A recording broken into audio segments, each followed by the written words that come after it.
Muy pronto habrá una nueva señal en el aire.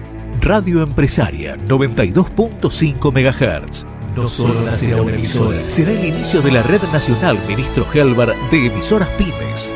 Radio Empresaria, una propuesta integral de servicios, noticias, opinión, deportes y muy buena música. Desde el corazón del Cruce Varela, centro neurálgico de nuestra región, Radio Empresaria 92.5 MHz. Pensada por y para las pymes. Hecha por gente de radio. Radio Gran Buenos Aires presenta Reportes y Gira. Las pymes y cooperativas de la región unidas para el fortalecimiento del trabajo. Reportes y Gira, el programa de la Confederación General Empresaria de la República Argentina Regional Gran Buenos Aires Sur. Reportes y Gira.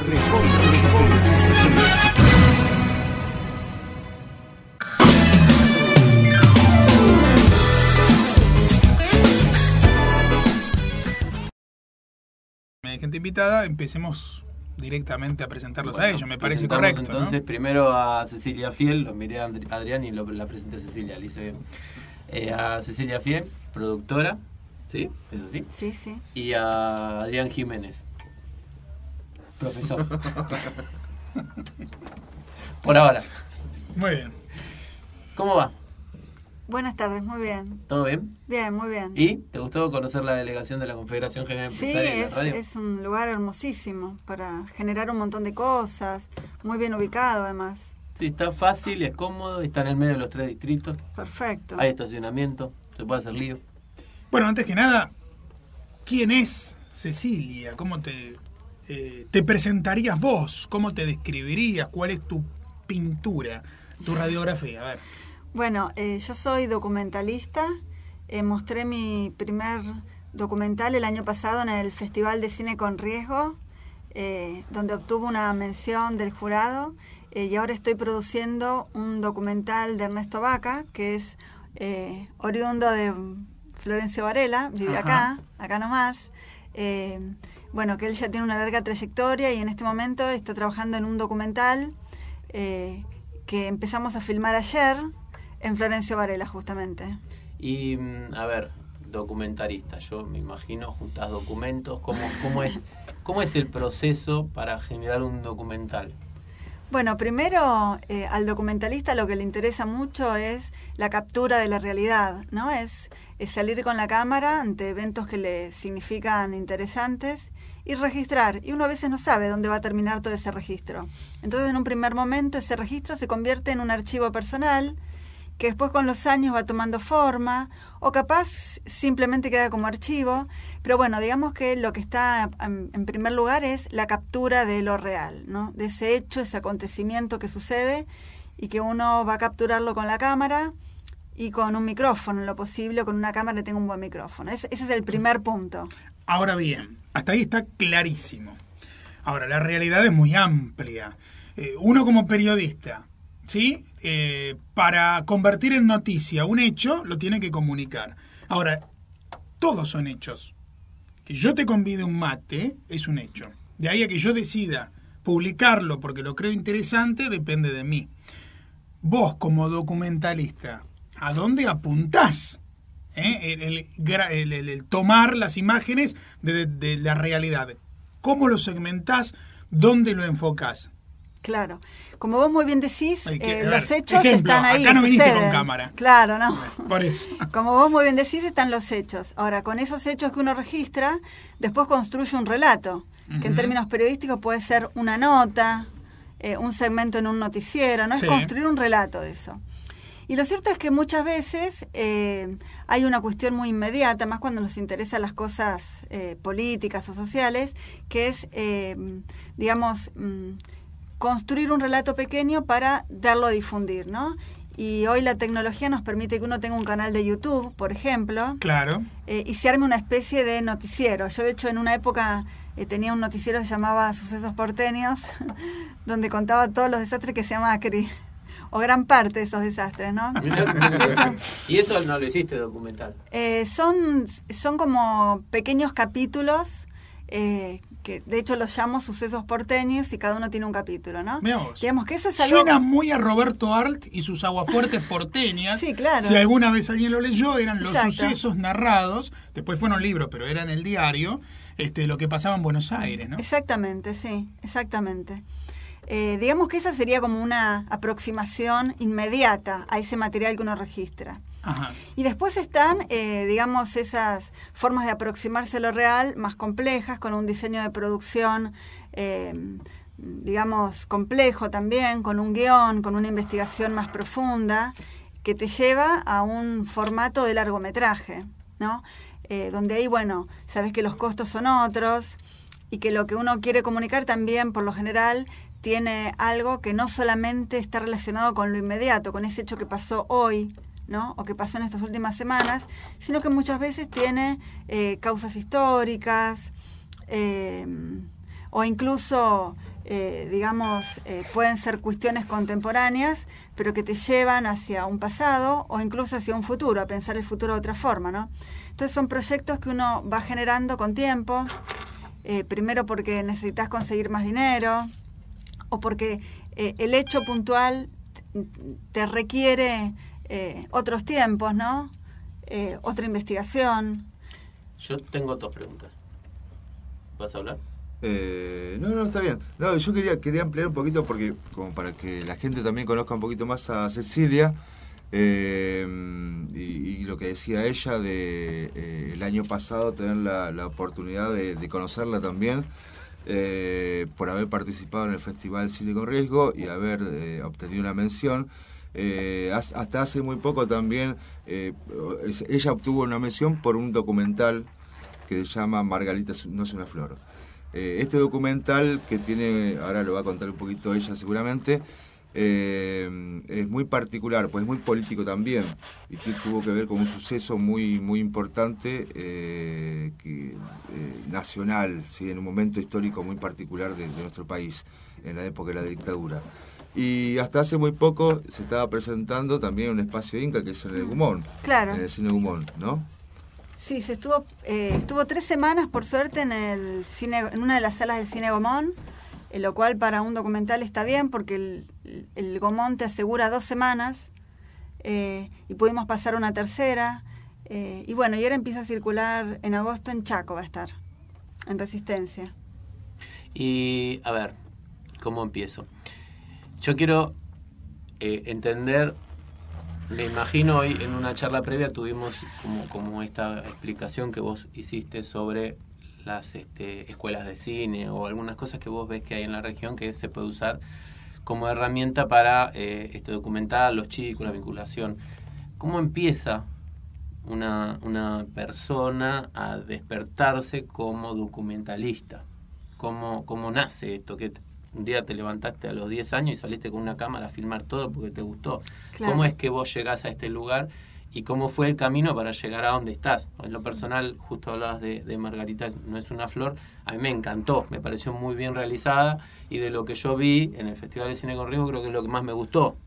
Por ahí no soy especialista, entonces no tengo por ahí la evaluación que puede tener alguien para dar un premio o no. Pues recibiste una mención, pero yo te hubiese dado más premio. Pero bueno, eso es una observación que tengo yo como empresario, que no es la misma que puede tener alguien que sabe de cine, que por ahí ve otras cosas. En lo personal, a mí me gustó mucho la producción que hiciste. ¿Cómo llegás ahí? Bueno, en primer lugar, para contestarte un poco cómo llegamos a esto de querer hacer documentales, bueno, en mi caso siempre fui muy interesada por la realidad social, ¿no? Tengo mi militancia y bueno, digamos que cuando uno se aproxima a lo social, hay muchas formas de aproximarse a eso, ¿no? Una forma puede ser a través de la escritura periodística, otra forma el audiovisual, otra forma la política en sí misma, ¿no? Militando y aspirando a estar como candidato en algo, ¿no? Y bueno, a mí el registro de lo real con una cámara me interesaba, porque me interesa el audiovisual, ¿no? La construcción de ese hecho con imágenes y sonidos. Bien. Y después con con lo de mi documental, Margarita no es una flor, que es un documental sobre la masacre de Margarita Belén, que tuvo lugar en el Chaco, justamente en un pueblo llamado Margarita Belén, en 1976. Bueno, fue a partir de una necesidad personal de tratar de entender un poco qué había pasado en nuestro país en la década de los 70, con la dictadura. Pero ese interés me surgió en un momento muy preciso, que fue con todo lo que había sucedido con la 125, ¿no? Que generó tanta cosa, ¿no? Ese decreto, claro, que dividió tanto las aguas. Bueno, en ese momento para mí fue muy importante empezar a revisar la historia argentina, ¿no? Entonces veía que con el peronismo eso ya había sucedido, que ahora se repetía con el kirchnerismo, y bueno, me interesaba puntualmente, para entender el presente, revisar los 70. Para mí era fundamental eso. Y así fue que llegué a esa masacre que yo no conocía, que de hecho no es muy conocida en esta zona. De hecho, bien yo la regional. por sí, el documental. Sí, mucha gente me dice lo mismo, lo cual me pone muy contenta, porque bueno, ahí te das cuenta cómo sirve para difundir la historia, ¿no? El documental. Y que bueno, es muy, muy regional en el sentido de que a su vez pasa en el interior del interior, como suelo decir, ¿no? Porque es en el interior del Chaco y uno llega a lugares tan inhóspitos a veces, que viviendo en una ciudad no se lo imagina, ¿no? Las cosas que han pasado en plena dictadura en las provincias, la verdad que todavía hoy sigue siendo en muchos casos un misterio, porque la gente no denunciaba. Y aún hoy sigue en muchos casos sin denunciar lo que sucedió. No era zona de mucho campesino. Por idiosincrasia no denunciaban las desapariciones. Por eso es muy difícil llegar a un número. Esto sucedió no solamente en el Chaco. En el norte santafesino pasó lo mismo. Sí, Santiago del Estero, ¿no? Que por idiosincrasia la gente no hacía las denuncias. Incluso hoy, Lo sigo diciendo incluso hoy, porque que no las realizaran en los 70 uno puede llegar a entender, digamos, el terror que tenían de que después fuera perseguir el resto de la familia o de las amistades. No, aún hoy sucede. Margarita no es una flor. Te dio, por lo que vos hablás y cómo hablás, una de las mayores satisfacciones, ¿no? Sí, totalmente, sí. Sí, las satisfacciones es lo más interesante, pues si vamos a hablar en términos económicos, ni por asomo. Iba a ir a la parte económica. Sigo en pérdida, y sí, estamos en esta radio. No, es... ¿Y aquel que no lo vio, dónde lo puede ver hoy? Y todavía no está libre online, pero ajá, la idea es que si hacer alguna función en Varela, sería genial, y acompañar, ¿no?, la función con debates. No salió. Tendría que salir. Estaba preparado. Para el tema musical. Estaba preparado. No sé lo que estás haciendo. Ahí salió.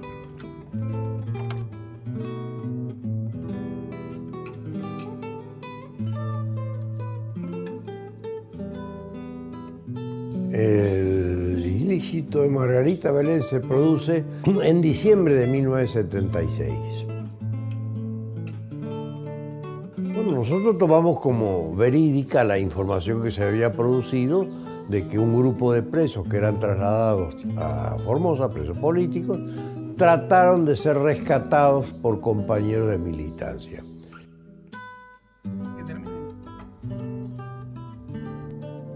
Emma Pelusa Cabral, oriunda de la ciudad de Reconquista, provincia de Santa Fe, militaba en Montoneros. Emma fue acusada por la versión militar de integrar un grupo armado que asaltó el convoy para liberar a sus compañeros. Ella le mandó la nena con una mujer y en la carta le decía: tenémela por... Bueno, hasta ahí llegó el tráiler, estaba online. Sí. No lo bajamos. La gente no debe entender nada, le pasamos el tráiler del documental Margarita no es una flor. Que tiene una página en Facebook, si quieren lo pueden buscar. Y ahí... no lo busquen, mirá. ¿Cómo es? Margarita no es una flor en Facebook.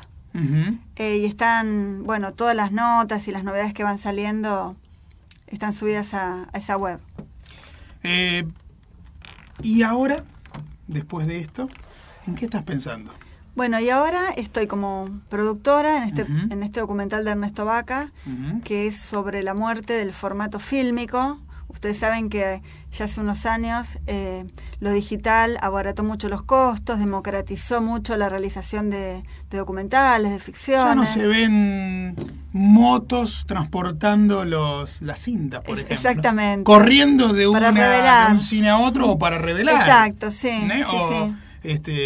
Los rollos de claro. en el circuito que se decía. Dejó de ser un arte meramente elitista, porque antes para filmar se necesitaba mucho dinero para comprar el fílmico, revelarlo, ¿no? Ahora... Para esto que vos ves ahora, para una radio, lo mismo. Antes tenías que Claro. comprar las cintas Ampex, eran carísimas. Eran carísimas, y para grabar se grababan cinta abierta. Me imagino que esto para el cine habrá sido más o menos lo mismo. Exacto. Bueno, y este documental cuenta la historia digamos un poco la historia del cine en formato fílmico y lo que significa la muerte del fílmico, en tanto muerte también de una forma de hacer cine y de un lenguaje cinematográfico, ¿no? De hecho, hay en la nueva industria del cine digital, digamos, hay oficios que ya no existen, Claro. ¿no? Se abren otros. Digamos que estamos en un momento de cierre de un tipo de una industria y apertura de una nueva, digamos. ¿Cómo pasó con la música? Tal cual, exacto. Pasó con el Como vinilo, está pasa en pasando con el todas las CD. empresas, Y como además, pasan un claro, montón de cosas. en el caso del cine además también lo que cambia son las formas de recepcionar el cine, ¿no?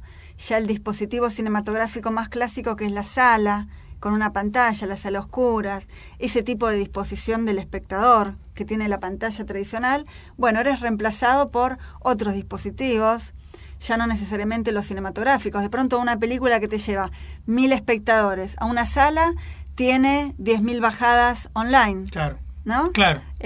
La forma de ver películas cambió. La forma de vender se está cambiando también. También, exactamente. Ahora ya se lleva más a internet y a sistemas digitales que los CD y todo eso. Exacto. Lo mío es nostálgico, pero ¿sabes lo que extraño de un cine, de una película en realidad, de un film, y como extraño también de un disco de vinilo? Es el ruidito ese. La materialidad. La materialidad ese que cuando empieza, viste, que vos ves pasar esos hilitos en gigante. Yo tengo videos Exacto. de cuando era chico en Super 8 todavía. Claro, De hablar. claro. El proyector.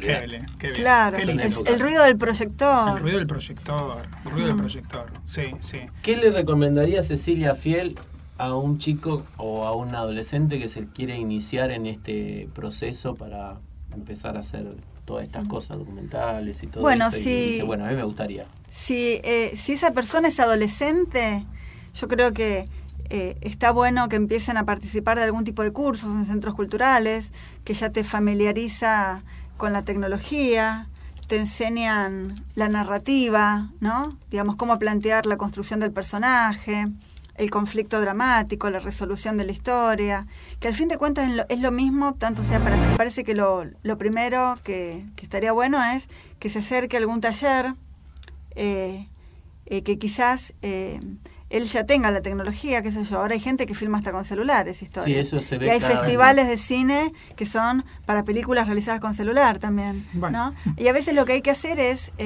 ayudarlo a cómo utilizar la tecnología. Ujú. Porque muchas veces los chicos ya tienen la tecnología, ¿no? De hecho, se pueden editar en compus chiquitas, no necesitas ni moviolas, ni grandes computadoras, Claro. Macintosh, Ni, ¿no? ni islas de edición. Exactamente, con una compu y una cámara y un micrófono, si Sí, sí, querés. un software Claro, mínimamente. mínimo, con esos 3 elementos básicos, ya podés lanzarte a la aventura. Mira qué interesante. Bueno, para popularizar un poco esto, o sea, lo mejor a mí me parece que es llevarlo a las escuelas. Se está llevando un poco a las escuelas, pero de la mano de los docentes de artística, que no son específicos en lo audiovisual, pero sí que intentamos muchas veces hacer algunos pequeños videos con imágenes de los chicos, ir editándolos con los programas que nosotros conocemos muy Sí, simples, sí. ¿no? Que son bueno, hacer una especie de PowerPoint a veces, muy básico por supuesto, pero necesitamos también gente específica de audiovisualistas y demás que puedan. Por eso en algún momento hablamos con Ernesto también de poder, y él tenía ese proyecto de la escuela de cine, que en Varela todavía no existe. Sí, no existe en Varela. Hace falta que se generen proyectos porque también genera también fuentes de trabajo. Aparte de popularizar un poco bastante, digamos, el audiovisual, el lenguaje del cine, que es muy particular, y que hoy se utiliza muchísimo. O sea, lo audiovisual lo vemos todo el tiempo con el tema de la tele, con el tema del cine, del video y demás. Es como un lenguaje que está al alcance de la mano, al alcance de todos. Todos consumimos audiovisual, claro, a partir de la televisión. Pero el tema también es producirlo, ¿no? O sea, contar algo, sí, expresarse a través de lo audiovisual. Y bueno, está bueno que se vayan generando proyectos en las escuelas, me parece. De a poco me parece que podemos ir haciendo algunas cosas de ese tipo. Y bueno, también está muy bueno que haya gente, audiovisualistas, documentalistas que tengamos nosotros, y a veces claro, no lo valoramos en la zona, sí, en las yo localidades. creo que esta zona es súper interesante para generar un polo audiovisual en esta zona, ¿no? ¿Por Me qué? parece que es muy estratégico. Primero por una cuestión de que está medianamente a mitad de Capital y a mitad de La Plata, ¿no? Más o menos un poquitito más cerca de La Plata. Donde en La Plata tenés la Universidad de La Plata, que tiene su carrera de audiovisión. Bueno, en Capital hay unas cuantas. En Avellaneda también hay una carrera, en la Universidad de Avellaneda hay una carrera de audiovisión. Digamos que acá estamos en el medio y está faltando eso, ¿no? Creo que es algo que está faltando y que yo voy a ser muy sincera. Creo que tienen en este momento un grosso que es Campuzano, que yo que vivo en Capital, que soy docente universitaria en materias de cine y demás, les puedo asegurar que está generando toda una revolución, ¿no? Realmente lo de Campuzano es maravilloso y es de la zona, y lo tienen acá. Y se nos escapó ponerlo en la radio todavía. Bueno, hay que traerlo, pero digamos que hay cosas a veces que son... que las tienen en un momento y que hay que saber aprovechar ese momento, ¿no? Por ejemplo, en Santa Fe, en la ciudad de Santa Fe, y esto creo que fue a fines de los 60, si no recuerdo con exactitud el año, se generó la Escuela de Documentalistas de Santa Fe. De ahí era oriundo Birri, que ahora cuando Cristina estuvo en Italia le hizo un homenaje. Birri se fue a vivir a Italia en los 70, y que Cristina, si recuerdan, había ido a homenajear a un cineasta. Bueno, era Birri. Y bueno, se habían dado unas circunstancias para que Santa Fe generara un grupo de documentalistas importantes y que hicieron, digamos, en la historia del cine argentino, hicieron cosas maravillosas y se ganaron un lugar, ¿no? Pero bueno, fue en un momento puntual donde se dieron unas cuantas coordenadas, coincidieron y bueno, se generó eso. Entonces, cuando uno estudia historia del cine argentino, sabe que un momento importantísimo que no puede faltar es la Escuela Documentalista de Santa Fe, ¿no? Entonces digo, bueno, si uno es consciente de que, bueno, históricamente creo que estamos en un momento muy importante, ahora Varela tiene una universidad, pero que paradójicamente no tienen ninguna carrera audiovisual, eso es llamativo también. Digamos que...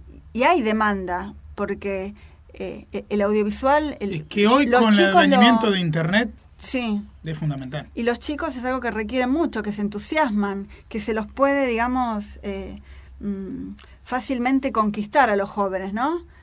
Sacar de otros ámbitos a veces no tan buenos, el audiovisual conquista. Sí, es cierto. Esto de verse ellos representados, contando sus historias, es algo que gusta, que es positivo, y como dice Campuzano, dignifica, ¿no? Mirá cómo te llevo para poder cortar un poco la charla. Así se queda en un bloque más, ¿no? Facundo, usted que es el conductor y el... Sí, viene alguien en camino que te quiere agarrar de cogote por cierta interrupción del otro día, así que bueno, seguramente bien. Yo te diría Bien. que... No sé. Esto del audiovisual, allá por 1985, ¿en qué andaría? Totalmente distinto, ¿no? Y en vos sos una persona joven, pero claro, te pregunto esto y después te digo por qué. Y en el 85 vos tenías el retorno de la democracia. Sí.